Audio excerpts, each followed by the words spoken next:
This is really an extraordinary gathering, and I was just impressed by the stories this morning, the local knowledge.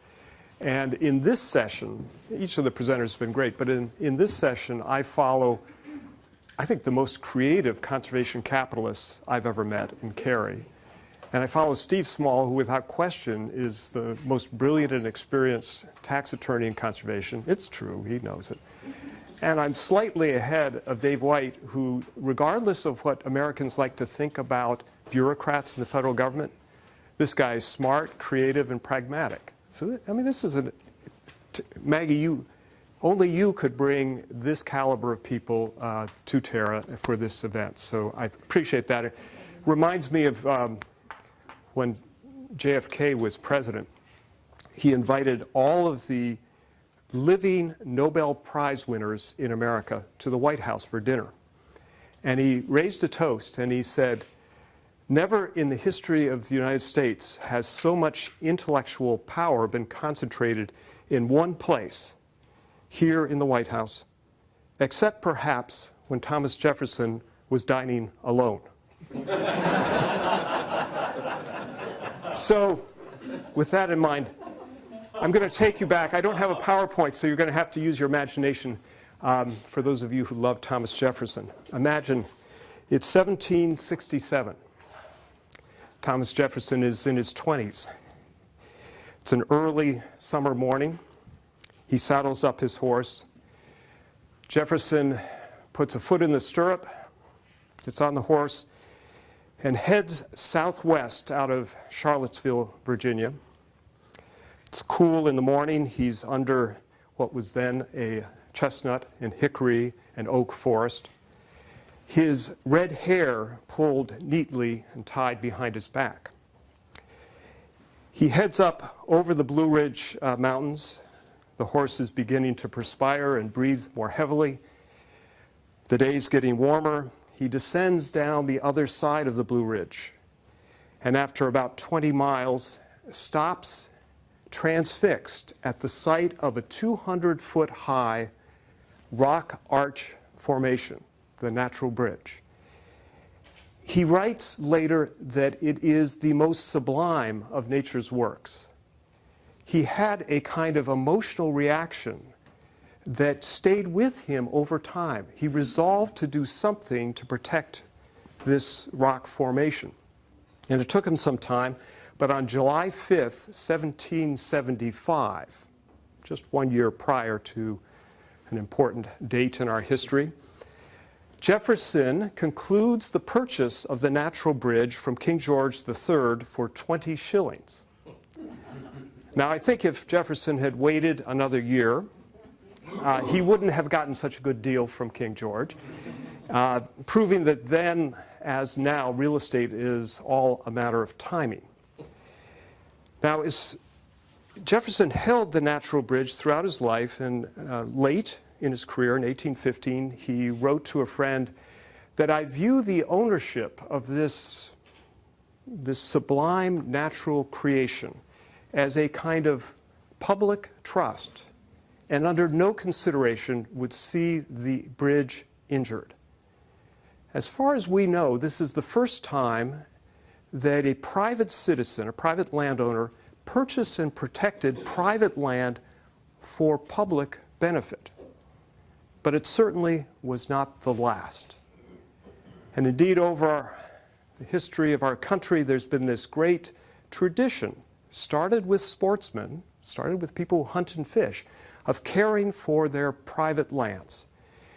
And our great hero, and I think the man more than anyone else who kicked that off in American history was Teddy Roosevelt, a Republican president who during his tenure in the White House in the early 1900s saw to the protection of 5 national parks, 51 wildlife refuges, and some 150 national forests. An extraordinary accomplishment, 240 million acres protected. And TR, of course, was a pragmatic guy. He liked to hunt and fish, he liked to do things. But I love this moment in American history. I'm going to talk about the future of conservation in just a second, but I think it's important to know where we came from. So Roosevelt writes ahead. This is back when travel was hard in the United States. He's traveling all the way from D.C. to Yosemite, and he writes ahead to John Muir, the founder of the Sierra Club. And he sent him a letter asking to meet him in Yosemite. He writes, quote, "I want to drop politics absolutely for 4 days and just be out in the open with you." Now imagine the Rough Rider meeting this long-haired mystic of the mountains. You know, so we got the Sierra Club and we got the Pentagon coming together, camping out under the stars. And he later wrote of that camping trip, quote, "The majestic sequoia trunks, beautiful in color and in symmetry, rose round us like the pillars of a mightier cathedral than was ever conceived even by the fervor of the Middle Ages. The hermit thrushes sang beautifully in the evening and again with a burst of wonderful music at dawn." That's Teddy Roosevelt. So in that we have the two themes of conservation, the Muir wilderness preservationists and TR with Gifford Pinchot, of course, a more utilitarian view of conservation. But whichever view you look at, it is the beginning of a century of extraordinary federal government acquisition and preservation and state government preservation. The important word here is government. At about the same time, though, there was another story in American history. And voter, forgive me for focusing so much on my home country, but you're playing along well. So in 1890, the son of then president of Harvard, Charles Eliot Jr., hears about the plans to clear-cut the Waverly Oaks just outside of Boston, ancient oak trees. And he writes a letter to the newspaper, and he proposes that the Commonwealth should charter a not-for-profit organization whose mission is to preserve and protect for public use and benefit land, just the way a library would hold books for public use and benefit and a museum would hold works of art for public use and benefit. And 1 year later, as Steve Small knows from Boston, the first land trust in the country, the Trustees of Reservations, was formed. And that started another century. But that century of growth was much quieter. There wasn't that much going on for most of that century until about 1981, 82, when Congress, with Steve's help, affirmed the tax deductibility of a conservation easement on private land. This was an extraordinary moment, and out of that moment came this blossoming, this flourishing. Only in America would you see this kind of creative, entrepreneurial, and local work. Land trusts popping up. At about that time, there were about 300 land trusts. There are now 1,700 conservancies, land trusts around the country. The largest, of course, the Nature Conservancy or the Conservation Fund or the Trust for Public Land. But there's terrific, sophisticated, smart land trusts around the country, like the Mississippi River Land Trust. And collectively now, these groups have 12,000 staff, not quite as big as the U.S. Army, 15,000 board members, and 5 million members. So this is something that's going. But that is a lot bigger than the U.S. Army. But here's the number. Here's the number where I want you to pay attention. Collectively, these groups have now conserved 50 million acres. Can you picture 50 million acres? Picture a state, not a small state like Rhode Island, right?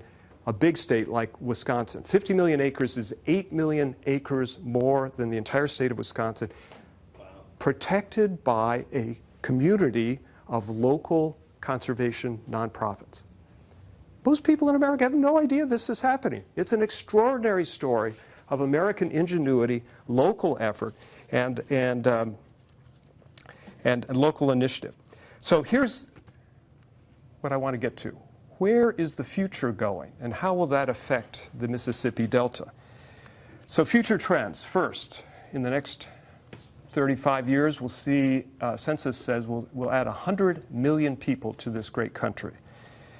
With that, if our patterns of development continue, we're going to see a tripling of the amount of land covered by roads, shopping centers, and residential development.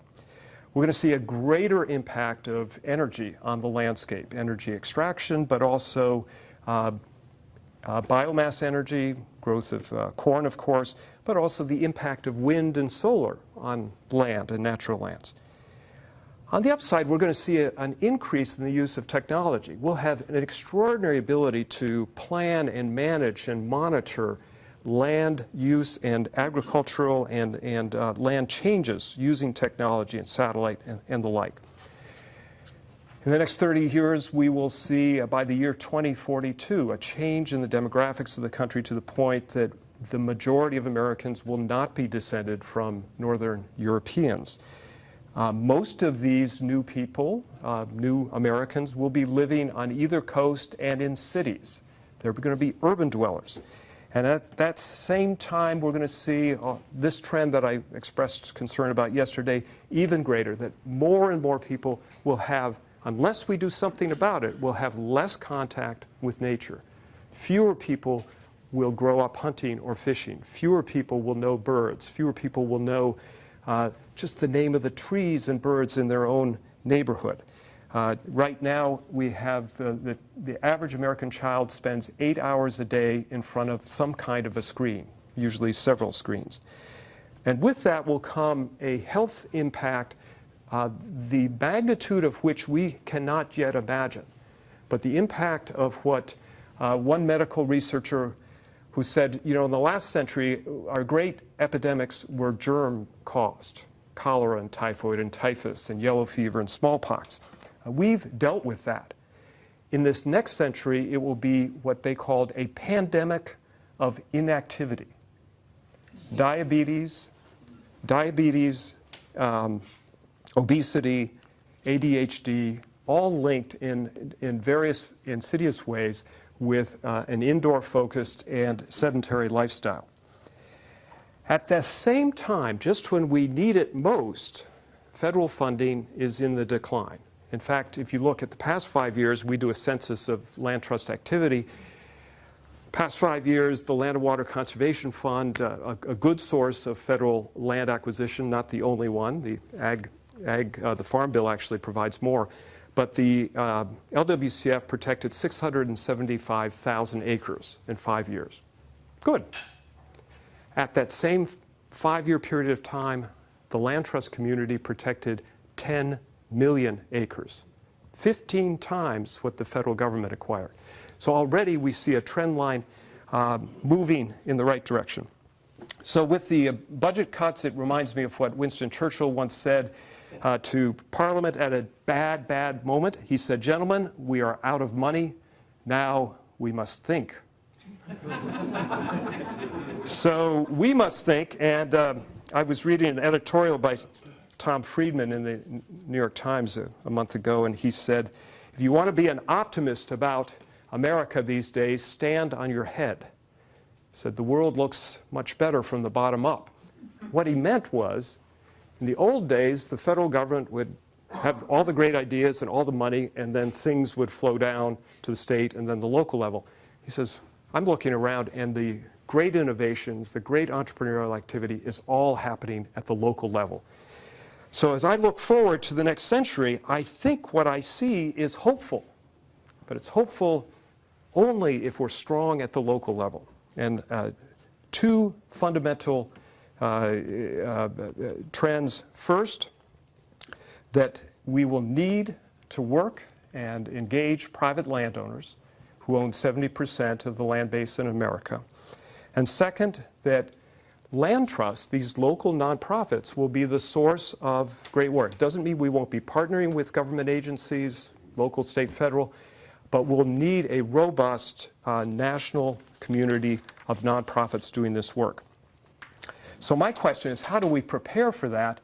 And for those of you who aren't familiar with our community, to build the institutional strength to be ready for this next century, the land trust community has embraced two major new institutions. First, a national accreditation program so that government agencies, donors, landowners will have confidence that a group that has gone through the accreditation program has actually implemented the national standards and practices widely adopted and held by the Land Trust Alliance.